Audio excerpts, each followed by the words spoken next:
And our Sears diehard starting lineup, minus Jose Canseco for the 16th time in the last 19 games, will go like this. Tonight, leading off in left field is Ricky Henderson. Dave Henderson in center field, batting second. At third base, it's Carney Lansford. At first base, Mark McGuire. The catcher batting fifth is Terry Steinbach. Batting sixth and playing right field is Felix Jose. The DH tonight, unusual spot for him, Willie Randolph.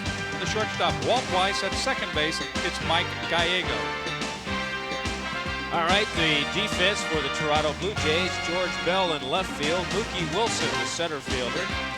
Junior Felix will play right. Around the infield at third base is Kelly Gruber, the shortstop, Tony Fernandez, Manny Lee, the second baseman, a hot-hitting Fred McGriff at first base. Greg Myers will catch, and on the mound, a 30-year-old left-hander, John Cerruti. There you see the dimensions of this beautiful ballpark. A home run haven this year, but not exactly home sweet home, as we said, for Toronto. And none of the players, in talking to them before the game, can explain why they don't have a better record in this ballpark. Well, let's face it, coming into the ball game, they're only one game over 500 at home. We should see some run production out of these two teams. Statistically, number one in batting average and in runs, or in runs rather, in home runs, Toronto, and the A's up there in runs with 5. And it's no mystery what the Blue Jays have to do to Ricky Henderson. Just keep him off the bags. The breaking ball is in for a strike, and it's 0-2. Our home plate umpire is Drew Coble. Tim Welke will be at first, Terry Kraft at second, and Jim Evans at third. Cerruti, 6'2", 200-pounder from Albany, New York.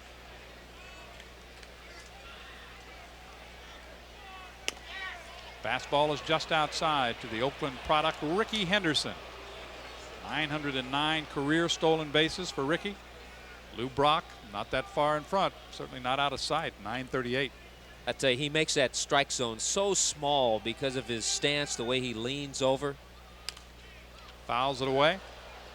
All the Blue Jays have to do is look back at what Ricky Henderson did against them in the American League Championship Series last year. He hit 400, and in the 5-game series that was won by the Athletics, he had 8 stolen bases. An obvious choice for the ALCS MVP. Yeah, pretty easy choice, too. Won that one in 5, and the A's have certainly been one of the dominant teams in baseball, probably the dominant team the last couple of years, then sweeping the San Francisco Giants in the World Series. Count evens at 2 balls and 2 strikes, and we are just underway from the Sky Dome in Toronto. I think an important 10-game homestand for Toronto. They've got to right their ship here at home and get to that All-Star break in good shape, Tommy. Yeah, they have to not only win some games because of confidence, but just to say they can win at home. Fly ball, not hit that deeply into left center field. Mookie Wilson moving to his left to make the catch for the first out. So that's one part of the job here in the first inning, keep him off base. That's right, and you talked about the Blue Jays at home. The other thing they'll be able to do in that 10-game homestand that they have starting right now, leading into the All-Star game, all 10 games are sellouts here at the Sky Dome. For the A's, it's the start of a 12-game road trip. Here is Dave Henderson, the center fielder, batting .250 on the year, 13 homers and 35 runs batted in. Batting .341 since they've put him in that number 2 spot, so he's produced. Fouls the first pitch off. Yeah, he's hit number 2 in 10 out of the last 12 games.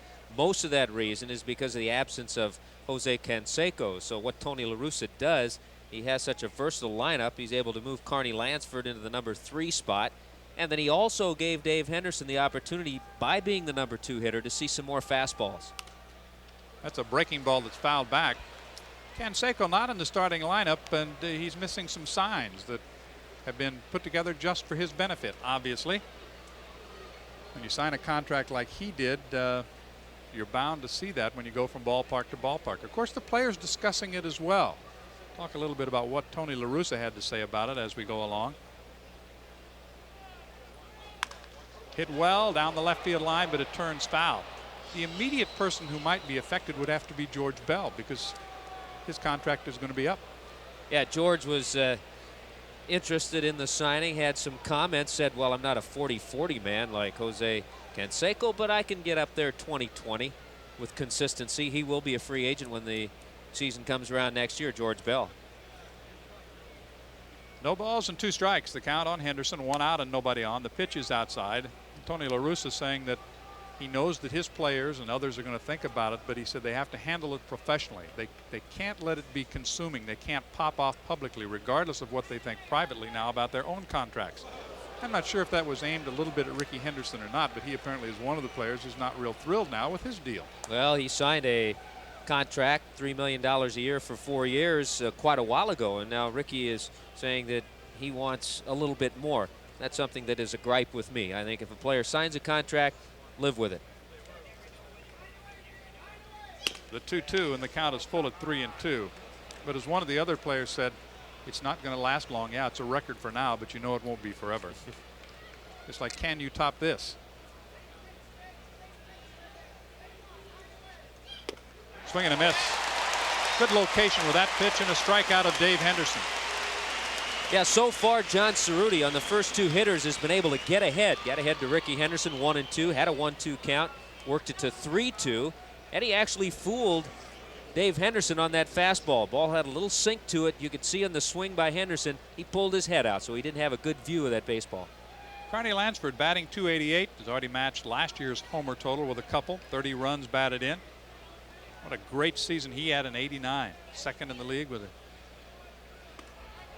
.336 batting average. Tell you, Carney Lansford stands up there and challenges pitchers to come inside just by the way he stands. He has the open stance, but then he kind of leans over, pumps that bat, and you just want to throw it underneath the arms. Carney is now 33 years old. Came from the Red Sox to Oakland back in '82. Cerruti misses inside, and the count is 1 ball, 1 strike. There's the Sky Dome Hotel out beyond the center field fence. Good view of the ballpark. You know, it'd be one thing to say those are the cheap seats, but they're not. But they're not. No, they're definitely not the cheap rooms. We know that. 2-1 the count. I'm not sure who can read those signs up that high and that far away. Mookie Wilson, the center fielder, Yeah, would he'd have be a the hard only time. guy, yeah. He'd need your glasses. 2 outs and nobody on. We're just underway in Toronto. Start of what should be a very interesting 4-game series between these 2 teams. Carries through Monday. Hit hard but foul down the right field line. Interestingly, too, Tommy, all the remaining games in this series will be day games. That's right, a holiday on Monday, so it'll be a holiday day game tomorrow afternoon, Sunday afternoon. And as you probably saw in our early shot, the dome is closed. Maybe during the weekend they'll open it. They do expect some nice weather here. Capacity about 51,000, and these are 2 of the top drawing teams in the American League. Toronto is number 1, and Oakland, I believe, is number 3 attendance-wise. Both over 1 million already. I'm going to delve into the question of why so many home runs here as we go along. Bounced right back to the box. Nice play by Cerruti. Throws him out. The A's go in order. We'll check out the starters for Toronto. The Blue Jays come up for their turn in the bottom of the 1st. Now the Sears diehard starting lineup for the 2nd place Toronto Blue Jays. Manager Cito Gaston will go with Junior Felix playing right field leading off, and Tony Fernandez, who's been dropped down to number 2. Kelly Gruber at 3rd base. George Bell batting cleanup in left field. Fred McGriff is the 1st baseman. The DH is John Olerud tonight. Greg Myers will do the catching and batting 7th. Manny Lee batting 8th at 2nd base, and Mookie Wilson in center field batting 9th. The defense for the Oakland Athletics, the Hendersons in left field and center, Ricky and Dave. Felix Jose, we'll have fun with that. Junior Felix for one side, Felix Jose the other. No way we'll make it through the whole ball. No way, Jose. Carney Lansford at 3rd, Walt Weiss the shortstop, Mike Gallego at 2nd. Mark McGuire, who has not made an error this year, is the 1st baseman. Terry Steinbach will catch. And on the mound, 33 years old, Dave Stewart. And what a career turnaround this man has had since coming to the Oakland Athletics. All you have to do is look at his record as a pitcher with the Dodgers, the Rangers, and the Phillies. He was 5 games under 500, 30-35. But as a member of the Oakland A's, he's won 80 and lost 45. So Dave Stewart is a workhorse. And so that means career-wise, he's now 30 games above 500. He's won 110 Major League games. Been searching a while for that 10th victory this year. The first 10 starts, he was 8-1, but since then, in his last 6 starts, he's been 1-5. So a bit of a problem. Here's Junior Felix. Leading off, Obviously, we talked about it with John Cerruti. Every pitcher in the major league needs to get ahead, even a pitcher such as a Dave Stewart. That's why he has been successful. But he loses Junior Felix. And he has been wild a bit of late, which is unusual for him. Walks the leadoff man here. Junior Felix is aboard. You know, the key in Stewart in this ball game this evening is to see how strong he is, because his last outing, talked about him losing, not pitching that well, but he has pitched all right. He lost a tough one, and he went 10 innings in losing 3-2. So after pitching 10 innings, here he is back again his next start. He lost that game at home to Chicago. His own one other loss at home is Tony Fernandez with a .257 average steps in. Tony with 2 homers and 31 runs batted in. His other loss at home in Oakland was to Toronto. And on the year, the A's lead the series 3-2. This is the last time the defending world champions will be here in the regular season.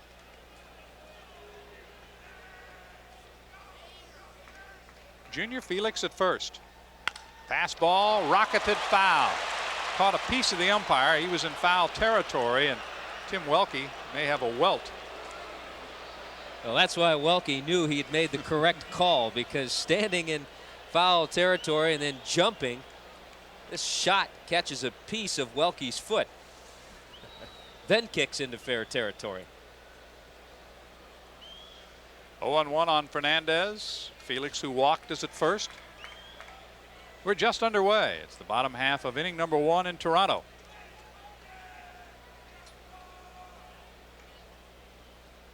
Welke's tough. He's not even rubbing it.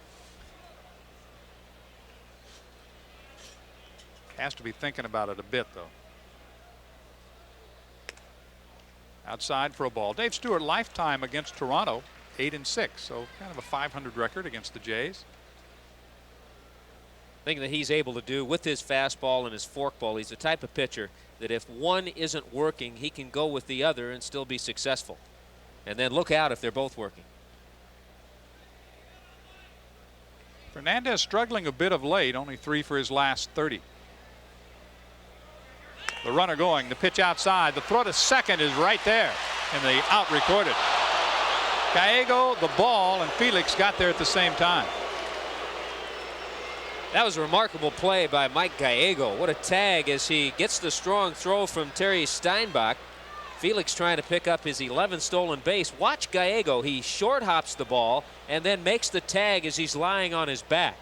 So the throw wasn't in the air. He had to pick it, the short hop, and then extends the arm and made the tag. That was a fine play.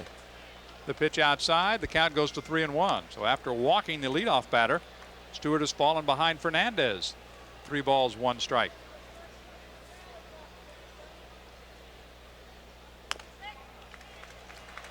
That makes it a full count, 3-2. You know, when you think about that tag by Gallego, if the runner, these days in baseball we see more head first slides. If the runner is sliding feet first, that could be a dangerous position that he was in with that arm extended and spikes coming in. Down low, 2 walks in a row. He really didn't have a chance, Tommy, to even look at the base runner. He just reached back to where he thought he would be. Well, Dave Stewart with wildness to start this ball game. He's already walked 2, and in that 10-inning performance, the loss against the White Sox, Tony La Russa didn't see Dave Stewart walk anybody. He struck out 9 and no walks. Here's Kelly Gruber. What a year he is having. Leads the league in 2 very key categories. That being RBIs and runs scored. And that's a great combination to have. And then you mix in total bases. Put him in the top in extra base hits and in the top 10 in about 3 or 4 other categories. That tells you what kind of year Kelly Gruber's having. Well, so far it's been a career year already for home runs. Best previously was 18. Fernandez aboard. The breaking ball is in for a strike. 1-1 the count. That time Stewart went with his slider. Sometimes if he struggles with his other pitches, he'll try to throw the third pitch a little bit more. And that's what makes a pitcher successful. Gruber in the top 10 with that .309 batting average.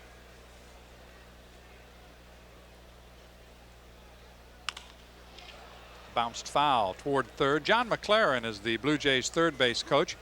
Mike Squires handles that job at first.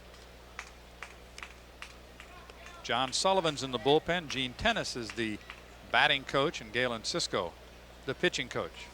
Gene Tennis has really worked hard with the Blue Jays hitters. Kelly Gruber especially. He goes and talks to Gene just about after every at bat. Sits by him on the bench. They discuss hitting. Looks to first, doesn't throw. Fernandez aboard by a walk. Felix walked to start the game, then was thrown out trying to steal by Terry Steinbach.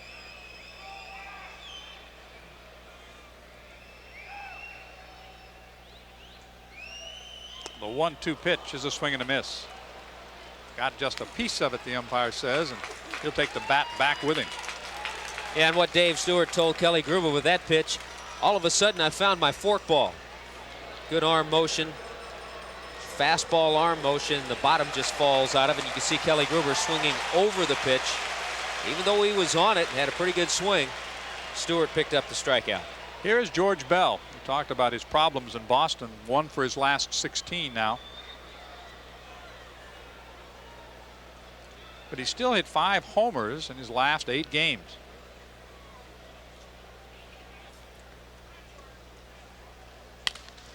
Fly ball, left field. Henderson, short of the warning track, will put it away for the third out. A man left, but no runs. We played one. We're scoreless here in the Sky Dome in Toronto. Due to time constraints, we'll take you to the top of the third inning. Hitters 8, 9, and 1 due up here in the third inning for the A's. Walt Weiss at 279 with a couple of home runs. Breaking pitch is in for a strike. No fewer than 7 former first-round draft picks on this A's team. Down too low, and the count evens at 1-1. Weiss is the shortstop, and that is straightaway center field. Beautiful scoreboard that they have at the Sky Dome. Jumbotron.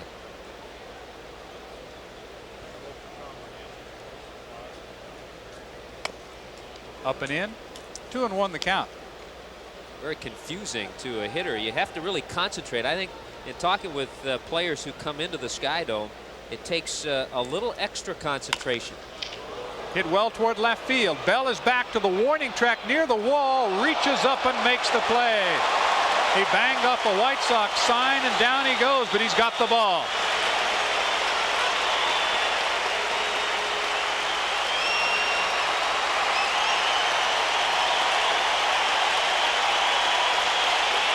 A great catch at the wall by George Bell. George almost took the knockout punch on the chin, but Weiss gets all of this one. He's not a home run hitter. If he does hit one, more often than not, it'll be right-handed. And he tags it. George Bell knows he has the padding, and wouldn't you know, it'd be off the Chicago White Sox logo. That's a fine play for an outfielder who is much maligned as far as his defensive abilities. George Bell may not have the speed of a lot of outfielders. Usually he knows where to play, position himself. That time he made an excellent play and knew that he had the padding. He knew he had that to work with, even though he took it on the jaw. A little pop to the chin, but a play certainly well appreciated by a sold-out Sky Dome crowd.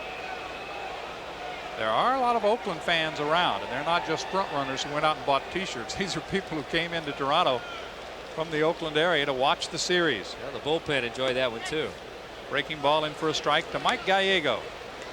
Yeah, you talk about this crowd. In 1982, the Dodgers set the all-time attendance record at 3.6 million. They reached 2 million in their 46th ball game. The Blue Jays will reach 2 million in their 44th ball game. This may be the toughest ticket in town, even though the Phantom of the Opera is playing here as well. I think I'd rather be here tonight, though. Absolutely. 1 ball, 1 strike. Bounced toward the third base coach. Rene will flip it out of play, and Mike Gallego steps back in.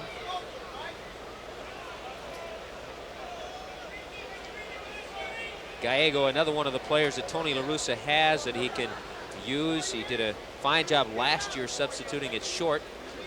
He's in there at second base tonight facing Cerruti.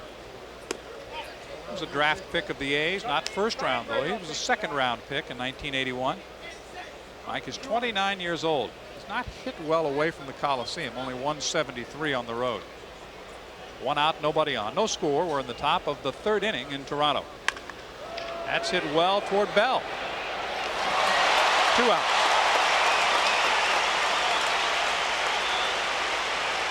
Much easier play for George that time. Yeah, so far Cerruti has the plan. Serve it up, let him line it out to George Bell. But Gallego, he goes against logic. He has a better batting average at the Oakland Coliseum, which is not a great hitter's ballpark. Yet he struggles on the road. Ricky Henderson, who flied to center his first time up, will be the batter. Talking about first-round draft picks, Todd Van Poppel from Texas, a gamble that the A's took. I guess maybe they could, with the one team that could afford to take a gamble that he would sign a pro contract and not go as planned to the University of Texas. Henderson aboard with 2 outs. It'll be interesting to see how that turns out, because if the numbers you read are true, Tommy, they're offering that young man from Texas an awful lot of money. And supposedly, from what I read, when the Athletics were in Texas playing the Rangers, Mr. Van Poppel had an opportunity to chat with Mark McGuire and some of the other Oakland ball players. I'm sure they wanted to tell him how nice it was to be an Oakland Athletic. McGuire, I'm sure, if he was true to what he told everybody else, said, hey, instead of going to UCLA, I wish I had signed a pro contract out of high school. Said, I think I could have gotten here 1 year sooner had I done that. I'm not sure that's true in everybody's case, though, Tommy, and I'm not sure how you judge that for somebody else. Ball 1 to Dave Henderson, struck out his first time up. Ricky Henderson at first. This is the only difference now for Dave Henderson, finding himself in that number 2 spot. Carney Lansford, who usually hits there, is much more aware and can handle Ricky Henderson at first base. All of a sudden, Ricky now wants his base running gloves. That's a tip-off. He wasn't going to go until he got those gloves. Now he can steal. But this is where Dave Henderson, who says, okay, it's all right to hit number 2, but it's a little different situation now with Ricky Henderson being the runner.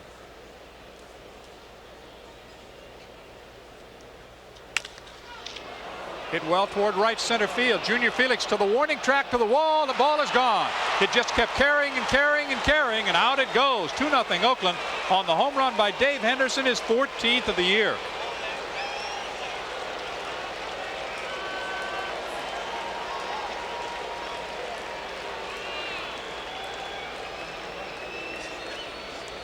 Now the Bass brothers pick up their 84th home run of the year. Just as I said, a little uncomfortable Dave Henderson feels in that number 2 spot. He's trying to go the other way, and he does. He was trying to shoot the ball through that hole on the right side. Cerruti makes a pretty good pitch. Henderson goes right down after the breaking ball, doesn't try to pull it, and the ball did carry, and that's the way it's carried here all season. 11th home run given up by John Cerruti this year. Number 14 for Henderson. Inside to Carney Lansford.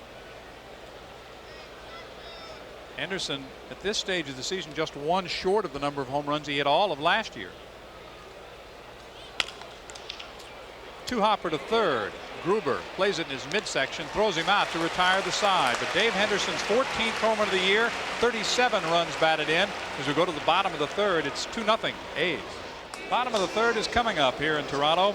Oakland with a 2-0 lead on Dave Henderson's home run. And we are happy to have you with us for baseball tonight at the Sky Dome. Our telecast is presented by authority of Major League Baseball and may not be rebroadcast or retransmitted in any form without the expressed written consent of Major League Baseball. This is John Sanders along with Tommy Hutton, and Stewart, after striking out the side in the 3rd inning, throws strike 1 to Manny Lee, the second baseman, batting for the first time in the ball game.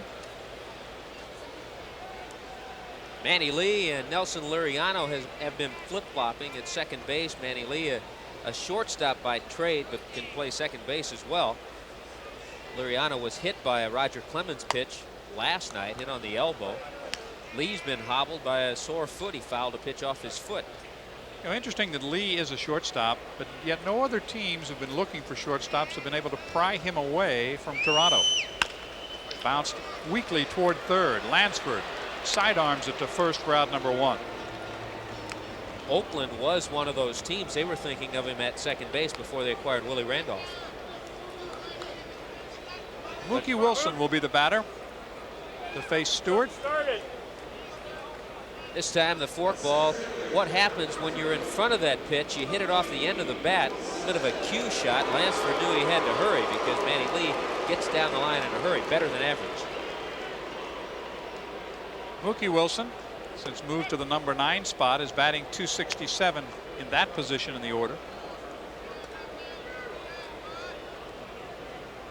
A 2-0 Oakland lead. We're in the bottom of the 3rd inning. Mookie has that right wrist and thumb taped, or the left one. It's been bothering him over the last week. Swing and a miss.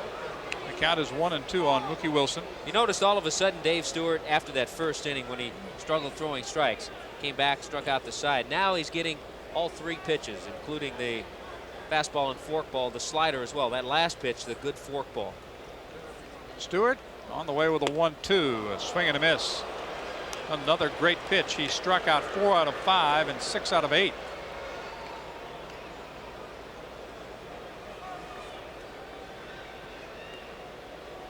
Stewart with the strikeout. We mentioned 4 of the last 5 and make it 5 of 7, not 6 of 8, but those are still good numbers. 5 out of 7. Popped foul. Who knows? Junior Felix would like not to be the 6th in the last 8. You know, Dave Stewart trying to win that elusive 10th game.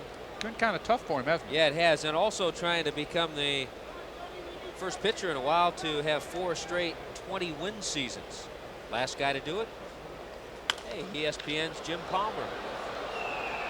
The perennial Cy Young bridesmaid in Stewart. He just can't win the award no matter how well he pitches. You know, he got off to that tremendous start. He was 8-1. Everybody was saying, well, this is going to be a year that Dave Stewart wins that Cy Young, and then he kind of fell into a tough area, and all of a sudden Roger Clemens is 12-3. There it is. 6 out of 8 have been struck out. That is a caught looking, and that retires the side in the 3rd. The A's come up in the 4th, leading 2-0 here in the Sky Dome. Due to time constraints, we'll fast forward to the bottom of the 4th inning. Fernandez walked in the 1st inning. Stewart has retired 8 in a row, 6 of them on strikeouts. Tony's average still at .257. Fouls it back.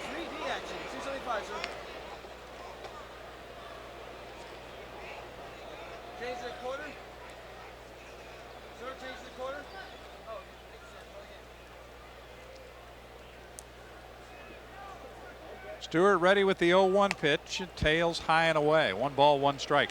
Some of the talk around Toronto concerning Tony Fernandez last night in their ball game against the Boston Red Sox about the 6th inning. Tony left the game, just said he wasn't feeling good. Backhanded at first by McGuire. Turns, slips to Stewart for out number 1. We've had a home run here, and that's the difference in the ball game. The home run by Dave Henderson, making it 2-0. Sliced foul out of play by Gruber. Gruber started the strikeout string, 6 out of 8, or 6 out of 9 now that Stewart had going when he struck out in the 1st inning. Stewart then struck out the side in the 2nd. Had a couple of strikeouts in the 3rd. That's foul down the left field line.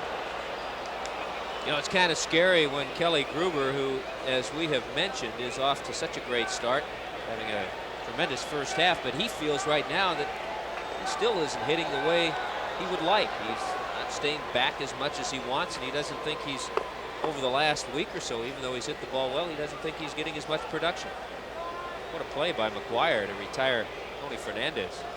An excellent play at first for out number 1 in the 4th inning. Sliced foul out of play. Still 0-2.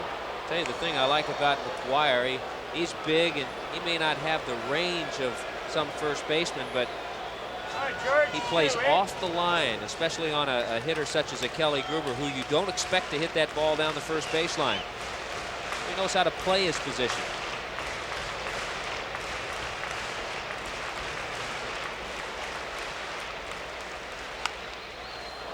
Tried to stay back on that breaking pitch and pops it foul.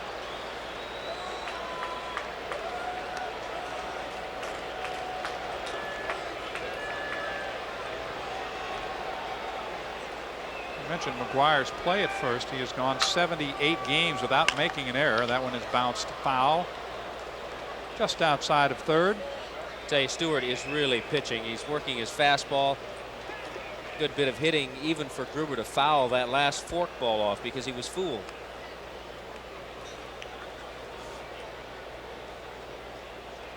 and had some harsh words to say against the White Sox in that series in Oakland, especially the game the White Sox tagged the loss on Stewart.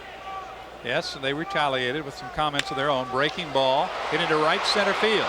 Moving to his right, Felix Jose, and there are 2 outs. The comments that Stewart made about saying that the White Sox could not carry his jock strap. Lance Johnson said, "I don't want to." Ozzie Guillen said, "I don't care. I'm just here to be rich." Ron Kittle said, "It's in my locker." So the verbal battle goes back and forth. Nice hand for George Bell. He flying to left his first time up. Made a great play defensively in the outfield in the 3rd inning. That was the inning that wound up getting the 2 runs for Oakland on the home run by Henderson. High and deep to left field. Ricky Henderson and Dave Henderson converge at the warning track, and Dave Henderson puts it away. That is 11 in a row retired by Stewart. Still 2-0 Oakland. Hitters 8, 9, and 1 coming up for Oakland as we head for the midpoint in this ball game. It'll be Walt Weiss, Mike Gallego, and Ricky Henderson. John Cerruti has given up only 3 hits in the ball game. Unfortunately for John, one of them left the ballpark. The 2-run home run by Henderson, the difference in the game. Yeah, Cerruti has already pitched through these 4 innings better than he pitched in his last outing. His last outing, he did get a win against the Yankees, went only 5 innings, but gave up 7 hits and really didn't have the command of his pitches. He has had command, and as I mentioned, the 2 pitches that have been hit hard, the home run by Henderson and the triple by Steinbach, were pretty good pitches. They were breaking balls, maybe a little bit too much of the plate than Cerruti wanted, but they were down. Weiss hit the ball all the way to the wall his first time up. And banging into the White Sox sign to make a great play in left field was George Bell. Weiss with knee problems last year. Missed about half the season. Did not really regain his starting job until the World Series, Tommy. Yeah, he missed 65 ball games, and that's when Mike Gallego stepped in and did a good job for Tony La Russa playing shortstop. Tell you, for all you parents out there who have small youngsters who are interested in baseball, here's a kid in 8th grade. Walt Weiss was 5'1" and weighed 95 pounds. There he is playing in the major leagues. At 6 feet, 175 pounds. So he beefed up a bit. From North Carolina, where he played with a pretty good group that included B.J. Surhoff and Scott Bankhead. Yeah, B.J. was a shortstop. Said he showed up for practice, saw how this guy took ground balls, how dedicated and how good he was, and decided to become a catcher. Worked out well for both. 2 hopper to short. Fernandez from the hole, throws low, gets past the first baseman. Was not an easy play. Let's see how they score it. Sometimes Fernandez, when he goes into the hole, will just flip the ball to first base, but he knew Weiss was running, so he had to plant, get something on the throw. And when he tried to get something on the throw, he just grabbed it, squeezed it a little too hard. Ball sailed away and got away from Fred McGriff. It has scored an infield hit. 4th hit of the ball game, and the leadoff man aboard here in the top of the 5th inning. 2-0, the A's lead. And John, that has been a quiet concern. Not a major concern, but Tony Fernandez has already made more errors this year than he made last year. That wasn't an error, but a play that he has handled before in the past. And to play, if you're a manager, you really want your shortstop to make. Now with the Bass brothers, you don't think about hitting runs, but this is a situation that Tony La Russa has going for him. He has Gallego, he has Weiss the runner, and a tough man to steal on in John Cerruti. Joe's bunt takes up high, charging from first McGriff. Gruber coming down the line at 3rd. Gallego will check in with Rene Latchman at 3rd. Of course, the other option is that sacrifice, but sometimes manager will change. Put on the sacrifice, maybe 1 pitch. If that doesn't work, go with the hit and run, and if you have the men at the corners charging, it opens up a lot of space in the infield. When your number 9 batter's hitting only a few points over 200, the one thing you want him to do, Tommy, is to find a way to get that guy to second base. Might be the bunt off the plate. Cerruti turns and goes to first. Let's go back to the studio again. John Saunders. The Braves and the Expos in the 4th inning. Tom Glavine to Tim Wallach. He had a 1-0 lead, but not anymore. This one out to right center field. His 12th home run, 48 runs batted in as well. ties the game at 1 in Montreal. Let's go back to John and Tommy. Thank you very much, John. The Expos trying to stay in the hunt in the National League East. The Mets have slipped past them. Here it's Toronto trying to stay close to Boston, and Oakland trying to regain first place in the West, leading 2-0. 1 on and 1 out. Top of the 5th inning. The Expos have managed to stay in that hunt thanks a lot to Tim Wallach. He's had a solid season. Had a great year. Home runs and RBIs, hitting over 300. 2 runs on 4 hits in the ball game here for the A's. Both runs coming home on Henderson's home run in the 3rd. Breaking ball is ball 1. Kind of wrapped around the plate. 1-0 the count. Henderson has flied to center and walked. That walk, the only one of the ball game by Cerruti, but as always, Tommy, it cost him a run. Seems like it works out that way, doesn't it? All the time. Runner at second now is Weiss.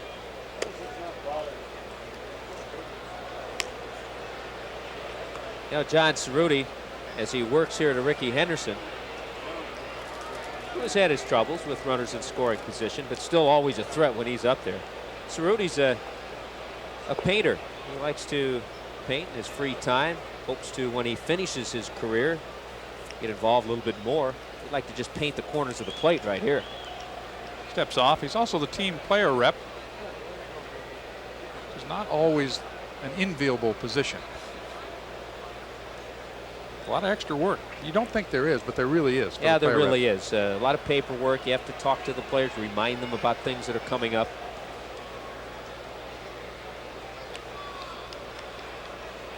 Fastball hit high to left field. Bell is back to the warning track, to the wall, and the ball is gone.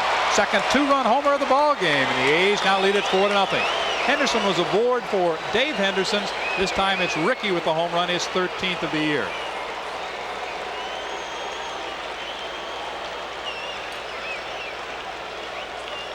Tommy, they do make you pay.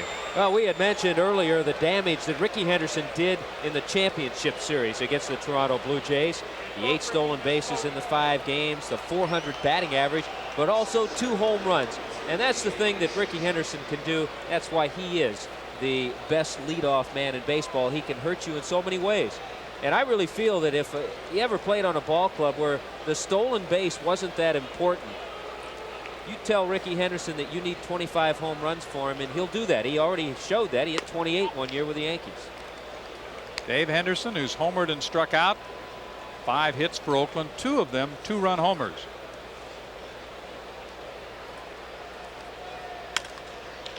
High in the air, drifting toward the seats down the right field line. Long run, and nobody will make it. Kicks into the seats. Part of that room we talked about. There's simply no way any of the 3, the right fielder Felix, the second baseman Lee, or the first baseman McGriff, could catch up.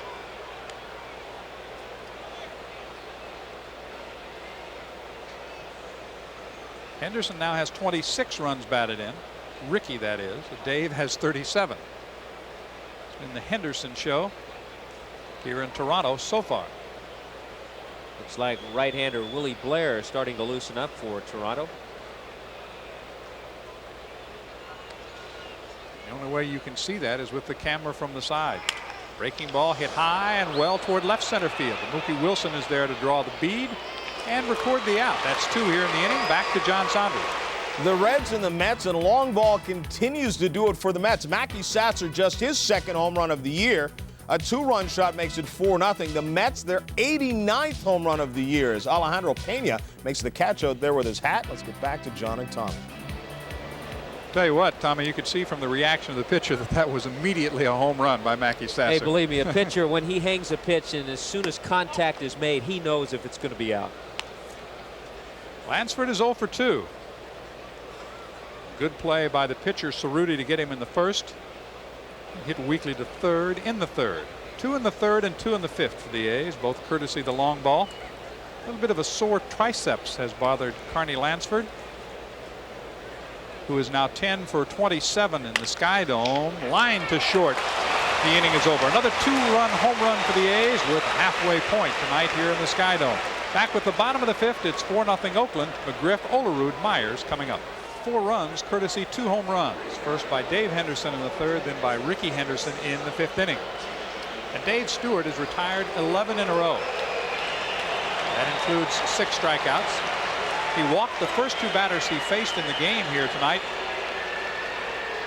The first one, Junior Felix, was caught stealing. Then the walk to Fernandez. The next 11 have been retired. Ground ball to second base. Comes up for Gallego. Throws him out at first. 1 away. One of the things an infielder can do on AstroTurf is play a few steps deeper. And Mike Gallego on that ground ball by Fred McGriff playing 3 or 4 steps back of that line that circles the infield. So he's playing in shallow right center field with McGriff the hitter, and had plenty of time to circle that ground ball and make the play. John Olerud, a strikeout victim, his first time up. 0-1 the count to John. Dave Stewart, just to keep hitters honest, he can come inside. That time he started Olerud with the fastball inside. If he stays with the fastball or goes with the forkball, goes right back inside again. Misses, and it's 1-1. John Olerud is a traveling secretary's nightmare when he goes back to his home area of Seattle. He sure was. 300 passes in the series in Seattle. In for a strike. It's 1-2. Talk about some unusual drills. When he was a youngster working with his father, he used to get the bat and practice swinging the bat and letting go of the bat right back up the middle. Pops this one up left side of the infield. Carney Lansford looks skyward, or domeward anyway, for out number 2. Have to take your pick depending upon if it's open or not. It is not open tonight. It was the last time that you and I worked together here in Toronto. They had opened it up. That is the structure of the roof high above the Sky Dome. Takes about 20 minutes to open and close the dome. And when I came into the ballpark today, somebody said they were going to try to open it, but apparently they changed their mind. Or maybe they never intended to in the first place, and I had wrong information. Myers struck out his first time up. 6 different Blue Jays have been struck out by Stewart tonight. High in the air, shallow center field. Dave Henderson broke the wrong way, but recovers to make the catch. It's still 4-0 as we go to the 6th. Mark McGuire 1 for 2 leads off. He singled in the 2nd and he flied to right in the 4th. He swings at the first pitch and pops it up down the right field line. It is drifting toward foul territory, but a good running catch by Lee for out number 1. Back we go to John Saunders. The Rangers and the Red Sox, 4th inning, Charlie Huff on the mound. The knuckleball that doesn't knuckle. Dwight Evans takes it out to left field over the monster, 9th of the year, 375th of his career, but the Red Sox are not done. Ellis Burks, the very next batter, same pitch, almost the same place, his 10th. It's 3-1 Sox. Get back to John and Tommy. Thank you very much, John. Obviously the Red Sox like being in first place and would like to stay there. Wow, pelting the screen at Fenway. Steinbach is 1 for 2, bounced into a force play in the 2nd, tripled with 1 out, but did not score in the 4th inning. 2 of the 5 Oakland hits are home runs, 2-run home runs by Dave and Ricky Henderson. You know, it will be interesting to see when Stewart goes back out there if he digs in a little bit in front of that rubber. Originally from Minnesota is Terry Steinbach, a 9th round draft pick of the A's back in 1983. He's 28 now.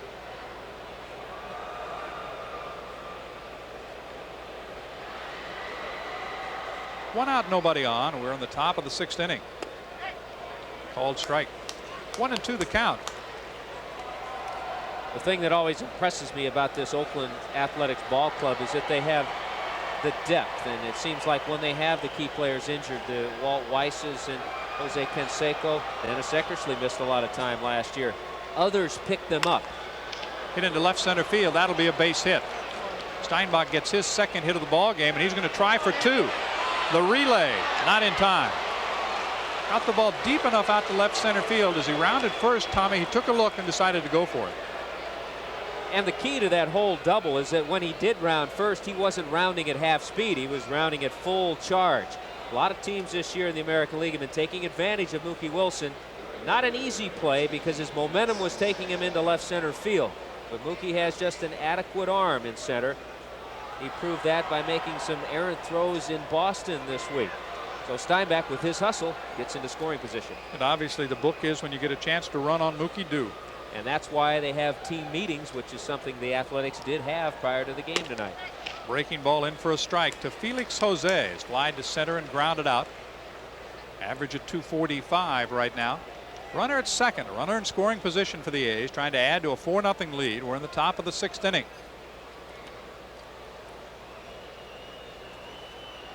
Steinbach with a triple and a double.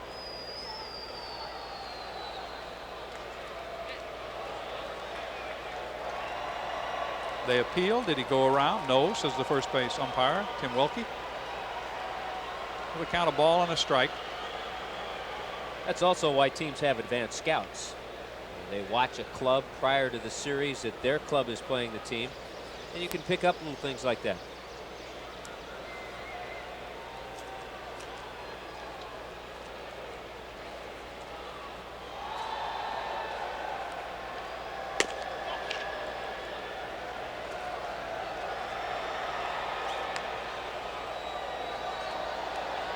A lot of talent in this youngster.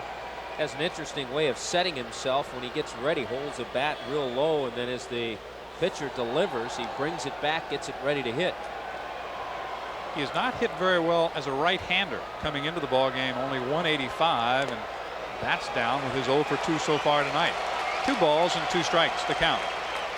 And I think one way you're going to have success against Felix Jose, not only does he have that movement, which might be a little too much, he also takes an extraordinarily long stride. And when you put those two things together, a lot of movement in the head and the body, and the success isn't going to be there until you cut it down just a little bit. Here's the 2-2.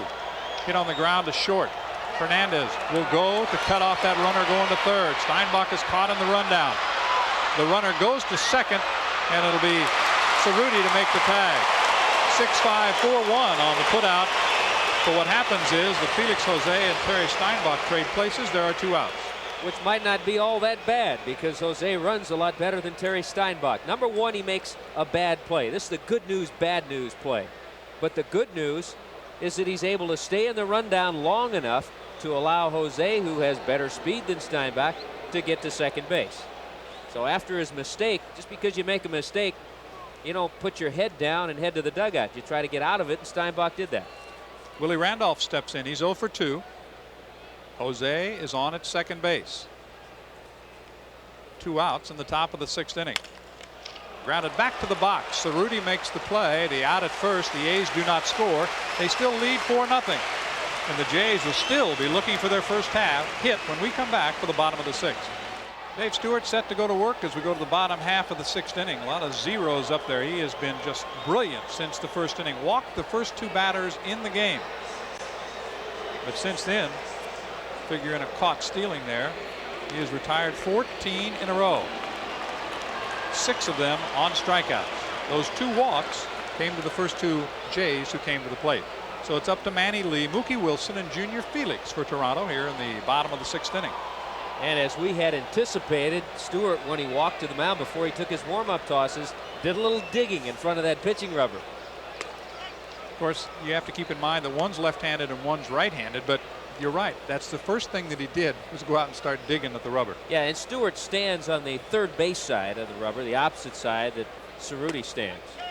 The reason pitchers do that, most pitchers, is that with Stewart, a right-hander on that third base side, gives him a little different angle to the plate, especially against a right-handed hitter, and conversely for Cerruti, a lefty. Manny Lee grounded to third in his only at-bat, and he's behind in the count. No balls, 2 strikes. High fastball. You might have wondered, it's too late now with 2 strikes as we look at some scores, why Manny Lee maybe didn't show bunt. Even though he has better than average speed, he is not a good bunter.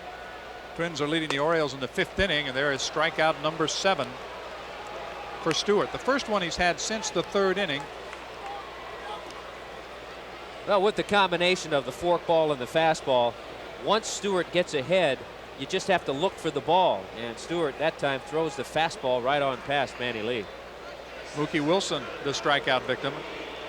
And also happens to be the 7th different Blue Jay that Stewart has struck out in the ball game. Ground ball to second base. Nice easy 2-hopper for Gallego, 2 away. The only Jays who have not struck out are Tony Fernandez and George Bell.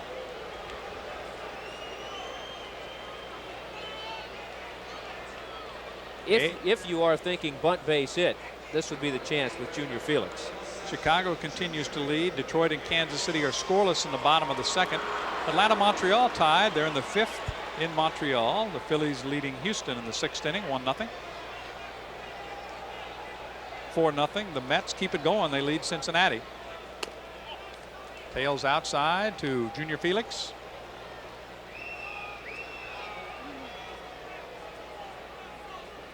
Walked and was caught stealing to start the ball game. In for a strike, 1-1. Not only the variety of pitches for Stewart tonight, but his control has just been unbelievable at times. Yeah, he really got it together in a hurry. Some pitchers it takes 2 or 3 innings. Some never get that chance because they're out of the game. But it only took him 3 hitters. He has set down 16 in a row.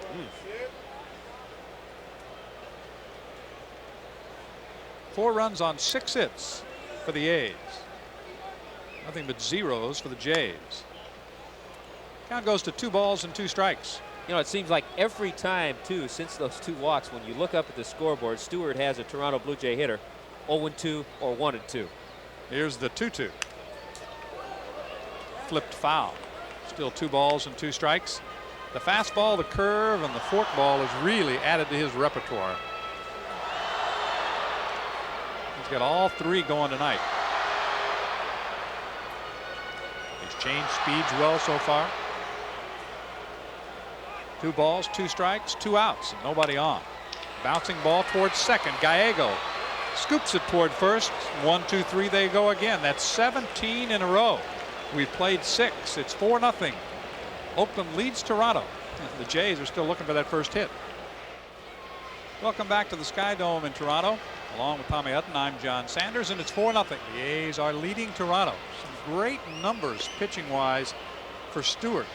After throwing 17 pitches in the first inning, Tommy, he's just been unbelievable. Yeah, he's only thrown a total of 69 pitches through 6 innings. On the other hand, John Cerruti hasn't pitched that badly. A couple of pitches that were down, that were hit for 2-run home runs. But Cerruti, through his work, has thrown 92 pitches, and he just had 11 last inning. So Stewart and Cerruti, pitching battle, helped home runs for Stewart by the 2 Hendersons, but this guy has a masterful game going right now.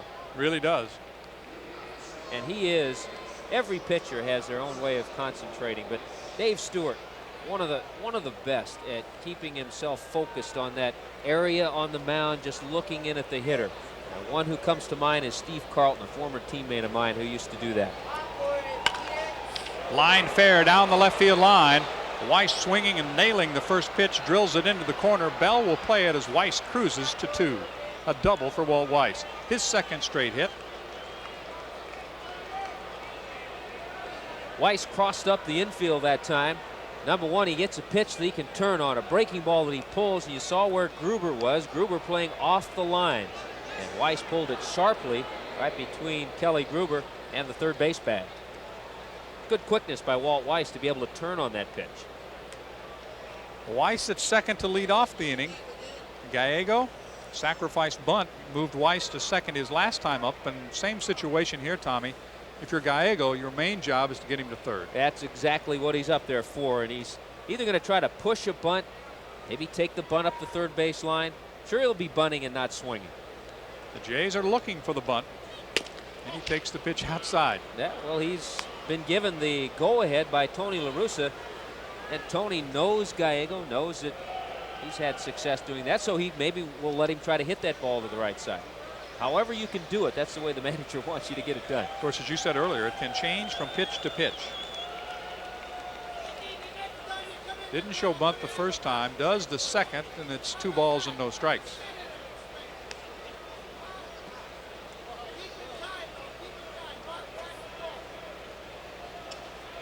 Again, the Jays have right-hander Willie Blair loosening up. See the television screen next to Cito Gaston? That's the only way he can see into the bullpen. There he takes a peek. Yep, that's Willie Blair. That's the man he wants. Runner at second and nobody out here in the 7th inning. There's the bunt. Successful again. The throw to first in time for the out. Goes 1-3 on the second straight sacrifice bunt by Gallego. A nice jump at second base, too, by Walt Weiss. And you can do that when you really have confidence in your hitter up there and his bunting ability. As soon as Weiss saw Gallego make contact, he took off. He didn't really even wait to see if it was on the ground. He knew that Gallego would be able to put it on the ground. Henderson homered his last time up. 1 for 2 in the ball game. He has scored twice. And Cito Gaston will go to the mound. I think he also might go to the bullpen. He has the right-hander ready. He has right-handers coming up in Henderson, Lansford, McGuire. And he just doesn't want this game to get any more out of hand than it already is, losing 4-0. It is 4-0 here. We're going to pause for a moment while Cito Gaston changes pitchers. We'll be back with more baseball from Toronto in just a minute.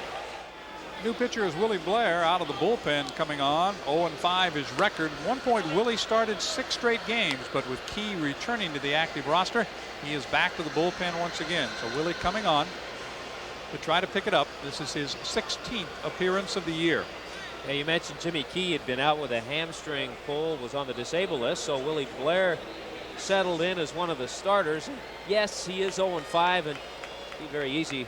You always hear this said. He's pitched better than that. And he actually has. He's a young pitcher who has a good live fastball. That's his best pitch. He throws all 4 pitches: fastball, changeup, curve, and a slider. Henderson, the 2-run homer his last time up, takes a slider for a strike. Blair is 24 years old. Ricky, a little chat with himself. Infield, by the way, has to come in now with 1 out. Weiss at third base. The breaking ball outside. 1-1 the count.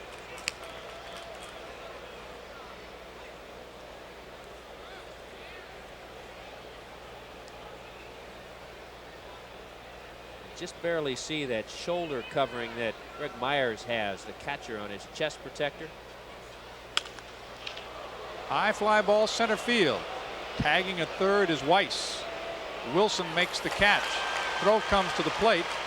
Not nearly in time as it skids off the side of the mound, and it's now 5-0 A's. Henderson with his 3rd run batted in.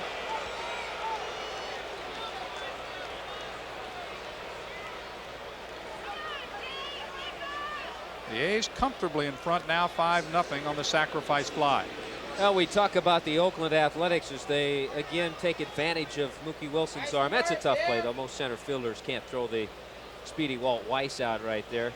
But so many times we talk of their home runs, the 2-run shots of Dave Henderson and Ricky Henderson, but they manufacture a run here in the 7th. The double, sacrificed over to third, and then get the sacrifice fly. It kind of ties in, I think, a bit, Tommy, with what you talked about, the versatility of this roster. They can beat you in a lot of different ways besides clubbing you over the head. 2 home runs gives the A's 85, but they're still well behind Toronto. The Blue Jays an even 100 home runs. Both the Jays and their opponents hitting at a higher clip home run wise here in the Dome than they did last year. And remember, Tommy, all the players were afraid they weren't going to be able to hit home runs here. Now they talk about which window they hit it off of, which cafe did the ball go near.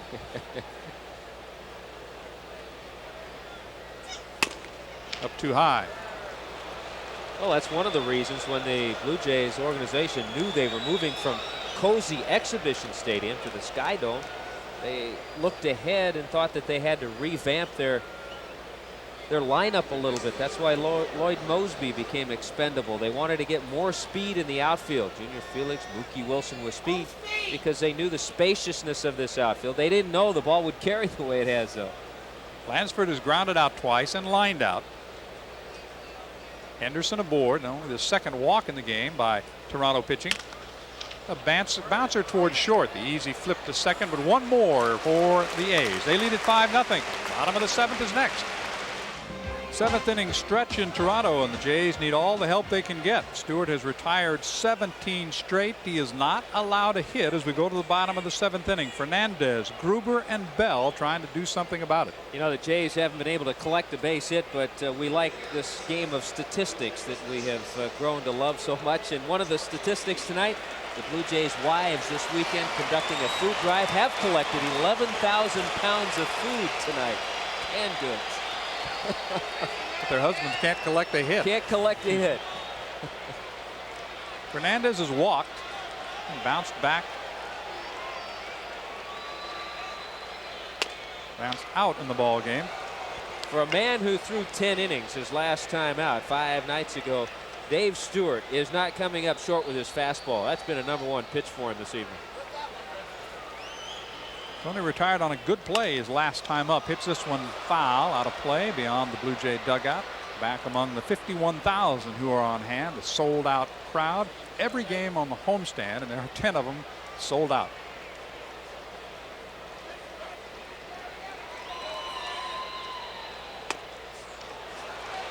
Strikeout number 8. 18 in a row. When he has that good fastball, he's not afraid to go upstairs with it because it has that extra bit of hop. When a pitcher tries to throw the fastball up and he doesn't have much on it, it's a nice hittable pitch. But Stewart, along with the forkball, still has confidence in his heat that he'll go upstairs with it.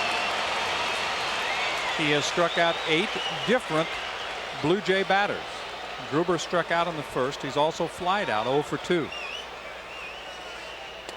Swing and a miss. He just threw that ball past him. You know, you always get a little tentative in the field when you're playing behind a pitcher who has the no-hitter going, because sometime you might have that tough play. You want to be confident. You want to tell yourself, hit it to me. I want to be the one who makes that play. Sometimes the other thought crosses your mind. Well, the way Stewart's going, he might eliminate all of that worry because they may not hit it to anybody. 1-1 the count. Bounced foul outside John McLaren and on down the line. 1 ball, 2 strikes. At one point, Stewart striking out 6 out of 8. And a couple innings went by with no strikeouts. Got another one in the 6th, one more here in the 7th. That one's bounced foul just to the right of home plate. Well, of all the accomplishments that Dave Stewart has, he never has thrown a no-hitter, thrown a one-hitter. Did that in 1988 against Seattle.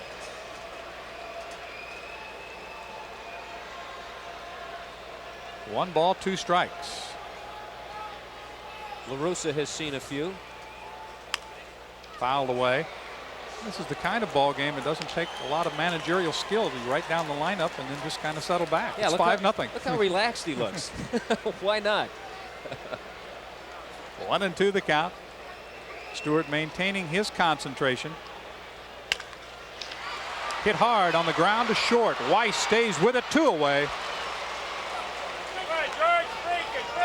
That's where it helps when a shortstop, the middle infielders, the shortstop and second base, they always look for the signs.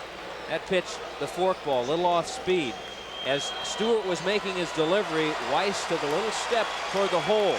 Gruber hit the ball sharply, but Weiss was right in position for it. 2 outs. 19 in a row retired. The batter is Bell. He's flied to left and fairly deep to center. And is also now 1 for his last 18.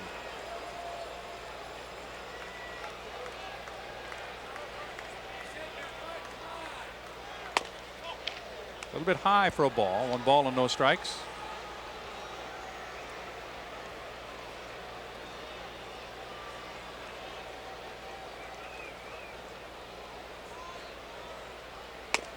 Again, it's up high. Stewart walked the first 2 batters he faced in the game. Junior Felix, who was caught stealing, and Tony Fernandez. He has retired everybody else tonight, including 8 strikeouts.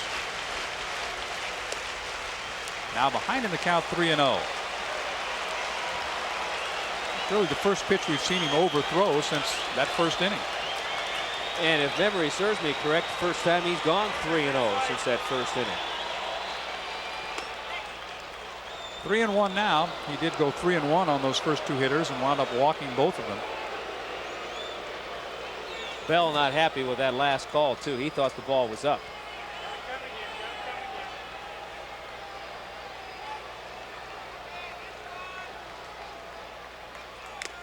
Now it's 3-2. So Stewart comes back.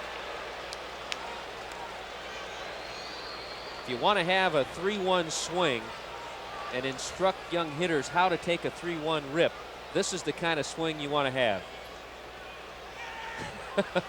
Don't hold back. Gave it all he had. Came up empty. He's fouling the pitch off. 3-2. Reaches out, slaps it toward right field. But Felix Jose is there. Still no hits by Toronto. Stewart will take that to the 8th.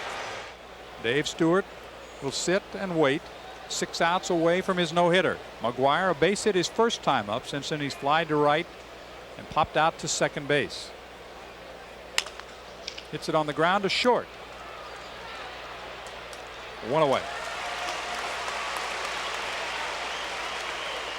I noticed between innings that Stewart went over to a couple of teammates, said something, had a bit of a smile on his face. First time we've seen it tonight, but you know he knows what everybody's thinking. Yeah, everybody knows that he has the no-no going, all his teammates. Nobody wants to go over and sit next to him and jinx him. He may have broken the ice a little by saying something and bringing that smile to his face. Steinbach has doubled and tripled, but he has not scored.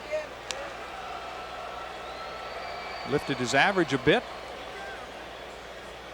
to 240 with a 2-for-3 performance. Just the first of 4 between these two teams. Tomorrow Dave Stieb against Bob Welch. A couple of double-figure winners. Sunday David Wells and Scott Sanderson. Monday Jimmy Key and Mike Moore. Good series. Yeah, and you look ahead, Tony La Russa will probably have another DH in the game tomorrow. Willie Randolph, because it's a day game, he DH'd Willie tonight, give him a little bit of a night off. He'll use him at second base. May catch Ron Hasse. Bob Welch pitching tomorrow. Hasse will be behind the plate. Steinbach, you're looking at the DH tomorrow. Fouled back. 1 out and nobody on. We're in the 8th inning here in Toronto. Tom Henke throwing in front of pitching coach or bullpen coach out there. John Sullivan. Pitching coach is Galen Cisco, former Ohio State fullback who still lives in the state of Ohio. 2 balls, 2 strikes. All 5 runs for Oakland charged to John Cerruti. He gave up the 5 runs in 6 1/3 innings. Blair picked him up in the 7th. Now on in the 8th. A wake-up call for the folks immediately behind home plate. You'll see the big discs back there are microphones to pick up the sound down on the field. And that foul ball came close to hitting one of those. I know it adjusted my eardrums a little bit. Tommy, how about a catcher who's had a good night at the plate? He's 2 for 3, but he's also thinking about catching a no-hitter. Caught looking there. Yeah, he may have been thinking about it right there. He's just going to go back. He knew that pitch was a strike all along. Excuse me, I think I'll sit down now. Fastball on the inside part of the plate. Yeah, that all goes back to the no-hitter that Nolan Ryan threw this year. John Russell, a journeyman catcher, was behind the plate. First no-hitter he'd ever caught. First time he'd ever caught Nolan Ryan in a game. He catches a no-hitter. Unbelievable. Felix Jose takes the strike. 0 for 3 in the ball game. Batting left-handed for the first time. And offensively, that's been his better side by far. Slicing foul out of play. And notice he has a different setup as a left-handed hitter. Remember, we were commenting as a right-hander, he held the bat low, kind of waved it back and forth, and then brought it into the hitting position. As a left-hander, he holds it up and then takes his little take back before he gets ready to hit. Which is better? I think the way he hits left-handed, maybe that's why he has more success left-handed. Good point. His number is much higher left-handed than right-handed. He pops this one foul, back and out of play. We're in the Sky Dome in Toronto, where Dave Stewart is working on a beauty. He's retired 20 in a row and has not allowed a base hit. It's now the 8th inning.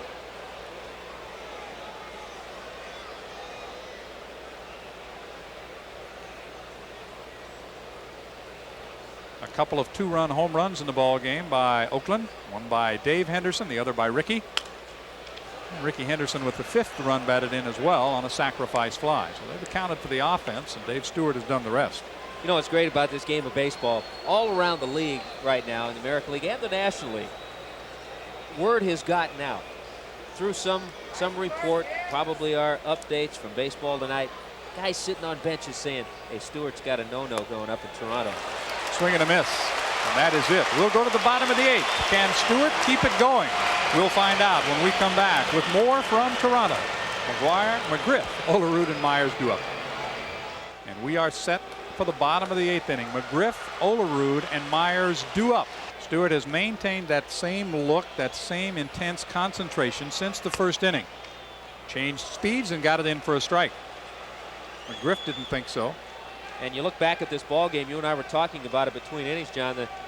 The closest the Jays got to a base hit was in the 4th inning. That sharply hit ground ball by Tony Fernandez. A good play by Mark McGuire, who had to go to his right to field it and then flip to Stewart. Straight away center field. On the move is Dave Henderson near the warning track. Makes the catch. Henderson reacted quickly. A sigh of relief from Stewart. The no-no continues. 21 in a row. Well, the second closest play to becoming a base hit is this pitch that just drops a little bit. The forkball that went into the good zone. Fred McGriff, a good low ball hitter, and he drops the head of the bat chasing Henderson. Look at the reaction of Stewart. I think it's in the ballpark. Stay in the ballpark, baby. It does. Olerud, the batter, swing and a miss. Bottom drops out of that one. 0-1. Olerud is struck out and popped up to 3rd. The story is Stewart. 21 in a row. Line foul.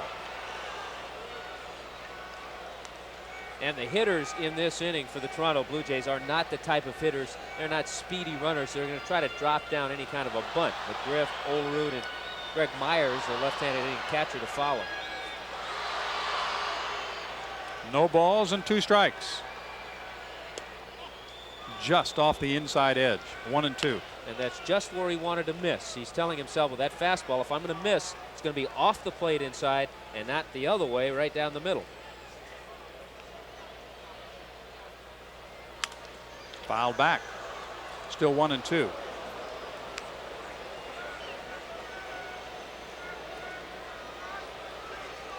Olerud is an outstanding pitcher in his own right. He's not thinking about pitching right now. 1 out in the 8th. Fouled back. Stewart might have gotten away with one right there. Looked like the forkball that he hung up.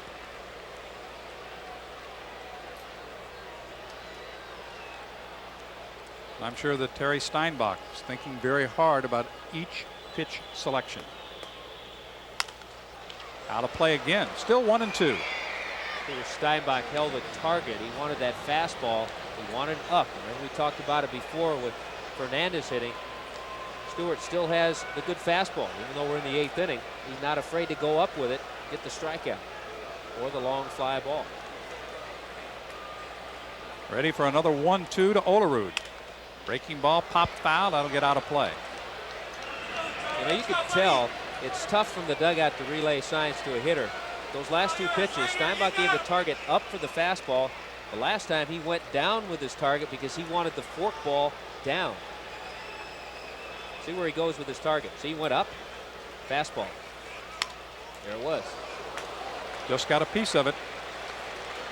The only time as a hitter you can maybe get help in that manner is from a coach, third base coach or first base coach. Maybe a loud whistle, but with near 50,000 in the Sky Dome, it's hard. The battle continues. Swing and a miss. He swung at a ball down and out of the strike zone, but he gets the strikeout.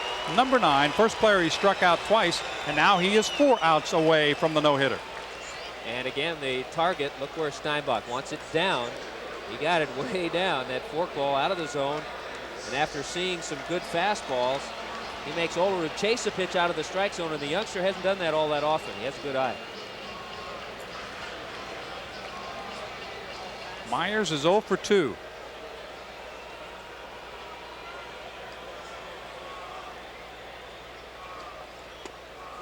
Swing and a miss.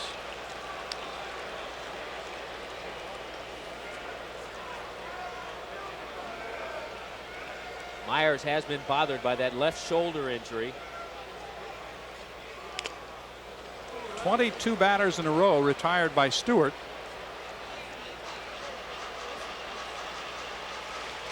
Dave, you don't have to do everything. It's not necessary to retrieve the foul balls as well.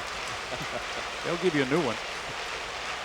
Look at what Terry Steinbach is doing, a little pacing. Well, he's pacing because he just took that foul tip.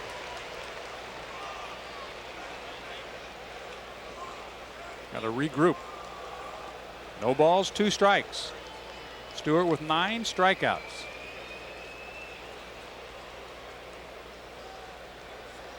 The 0-2 to Myers. Got him swinging. Stewart will take a no-hitter into the 9th inning here in Toronto. Stewart 3 outs away from a no-hitter. And Henke comes on to pick it up for Blair. Cerruti the starter, then Blair, and now Tom Henke on in relief. And for Tom, appearance number 29, no wins, a loss. That was an interesting shot we were able to see while Henke was warming up. The shot of Dave Stewart sitting in the dugout next to Ricky Henderson, a couple of men who grew up as kids in the Oakland area, not too far from the Oakland Alameda Coliseum. Here they are 3,000 miles away. Stewart working on a no-hitter. Ricky Henderson has helped the cause with 3 RBIs. And Henke will be facing Randolph, Weiss, and Gallego here in the top of the 9th inning. It's 5-0. The A's lead, but somehow that score almost becomes secondary, doesn't it? Yeah, and even any statistics we might want to give you on Tom Henke become not really as noteworthy as they would be in a save situation. Henke just getting some work right here. Good hard fastball. He throws it in the 90s, and a good forkball. So 2 similar pitches to what the Jays hitters have seen all night from Dave Stewart. Randolph is 0 for 3. Fly to center and grounded out twice.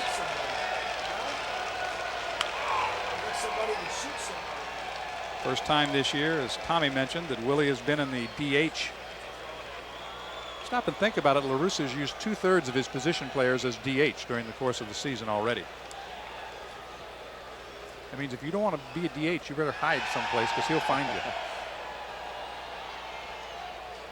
5-0 A's.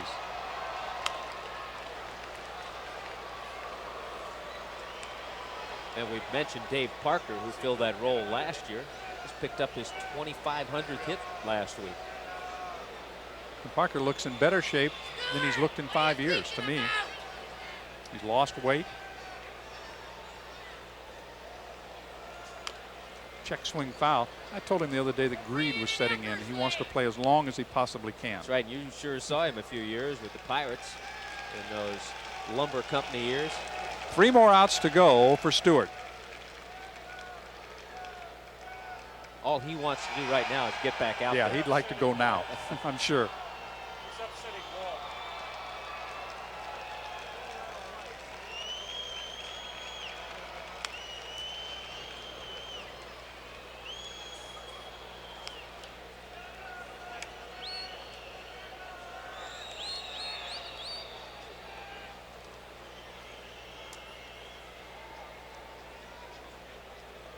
The Blue Jays no stranger to being involved in no-hitters or near no-hitters. Nelson Liriano broke up a no-hitter of Nolan Ryan's after 8 2/3.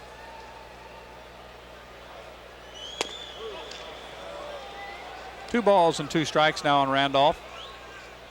Dave Stieb, on the other hand, had one going against the Yankees. Roberto Kelly doubled to break his up in the 9th inning.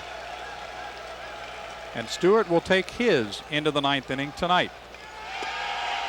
Called him out on strikes.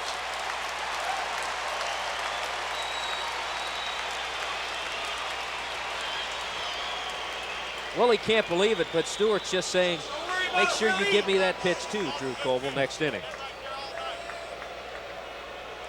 1 away in the top of the 9th. Walt Weiss, 2 for 3. Had a bid to go 3 for 3. Had a hit taken away against the wall on a good play in the 3rd inning by George Bell. Since then, he's singled and doubled and scored twice. Flares it foul. And those base hits all off the left-hander, John Cerruti, batting right-handed. You know, you look back at the outing of Cerruti, his line in the box scores tomorrow won't look that great. 6 1/3, 7 hits, 5 runs. But it really was a decent outing for the left-hander. He got left behind, though, about the 6th inning. Yeah. Willie Blair, an inning and 2/3 out of the bullpen. Didn't give up a hit. Struck out a couple.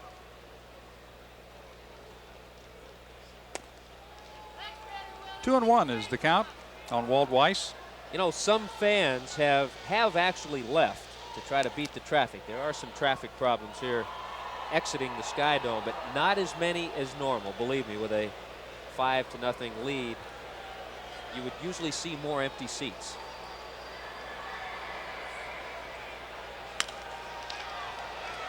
Down the third base line, Bell coming over into foul territory for out number 2. And I'm sure that some of them will have to be a little disappointed if it does go on to be the no-hitter, and they say, well, I left in the 6th inning. I didn't even realize that it was a no-hitter. Oh, I'm sure they're fans, any ballpark that show up at a game, and sometimes you look around and do a little talking, you don't realize a no-hitter's going. But it is. Stewart has retired 23 in a row. And speed coming up next inning, too, for the Blue Jays. Lee, Wilson, and Junior Felix.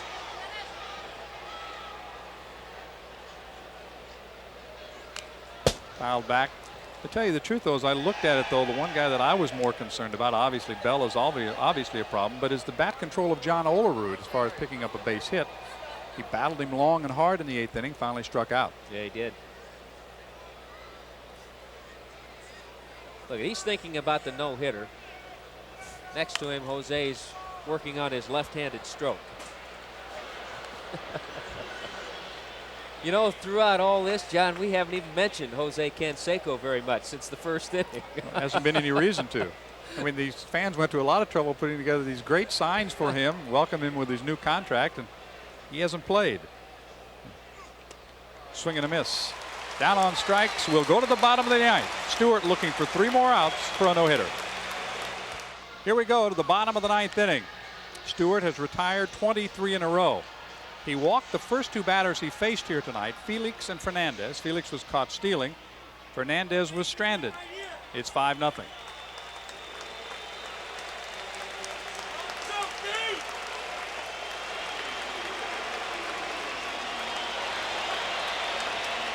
We welcome all of you who have been watching the Mets and Cincinnati. New York winning its 11th in a row. The drama here in the 9th inning is Dave Stewart going for the no-hitter. The first pitch is chopped foul at the plate by Manny Lee.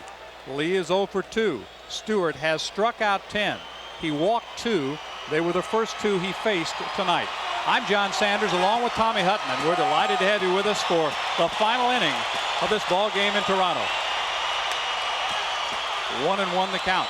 And we've mentioned it before with Manny Lee. He's not a good bunter. Even though he runs well, better than average speed, probably won't try to drop down a bunt base hit. Up and in, 2 balls and a strike.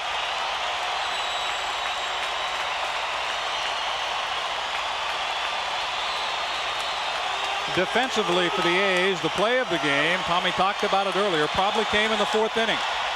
Fouled back, it's 2-2. That was Tony Fernandez bid for a base hit to right field. McGuire diving out to his right, made the play, came up and flipped to Stewart for the out. Then it was McGriff with a bullet to center field. Swing and a miss on a fastball up and out of the strike zone. Stewart is 2 outs away. Let's see where the target is of Terry Steinbach. Every time he's called for the fastball, he holds the mitt up. He wants that fastball up. That's where the target was. When he's come with the forkball, he's dropped the target down a little bit. So far, the Jays obviously haven't figured that out. Mookie Wilson to face Stewart. Mookie is struck out and grounded out. Swing and a miss. An overpowering fastball that he's taken into the 9th inning. He has just now crossed the 100 pitch mark. And is not tiring at all after throwing 10 innings his last start. The 0-1. Now it's 0-2. And this has been the pattern of Dave Stewart all night, except for those first 2 hitters, as you mentioned, John, that he walked. He has gotten ahead to all the Blue Jay hitters. After those 2 walks, nobody has been on base. He has retired 24 in a row. Swing and a miss, number 25, and he is 1 out away. That's 4 strikeouts in a row and 12 in the ball game. Look at the target, up. See where Steinbach's holding it right even with the mask, and Stewart trying to go out in style. Last chance for Toronto, Junior Felix. He's 0 for 2. Dave Stewart 1 out away from a no-hitter. Junior a better bunter than Manny Lee. It's a possibility he may try to take one with him just to get on base. Way up high for a ball.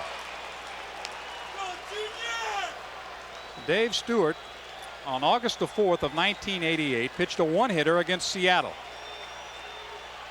He's got a shot at a no-hitter tonight.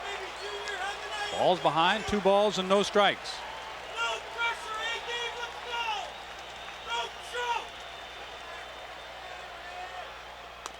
3-0.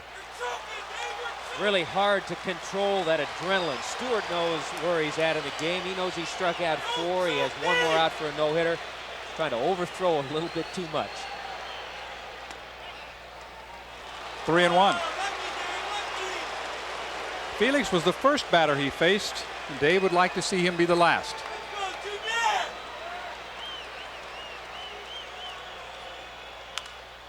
Popped foul, it's 3-2.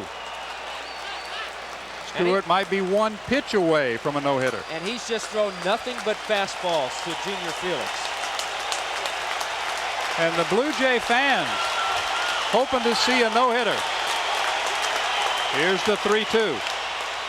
Flipped foul, stays full. I think he'd fool everybody in the ballpark if he threw Junior Felix a forkball right here. Do you think he will? All we have to do is watch the target. It's Terry Steinbach. Will it be low or will it be high? That breaks the string of 25 in a row retired. Second time that he has walked Junior Felix. He'll now have to deal with Tony Fernandez. You know, and the other thing he's going to have to deal with, if you think about it, he's going to have to deal with working from the stretch. Something that he hasn't done since the first inning. It's been a quiet Oakland Athletics bullpen all night. It's been better than 2 hours since he's had to work from the stretch.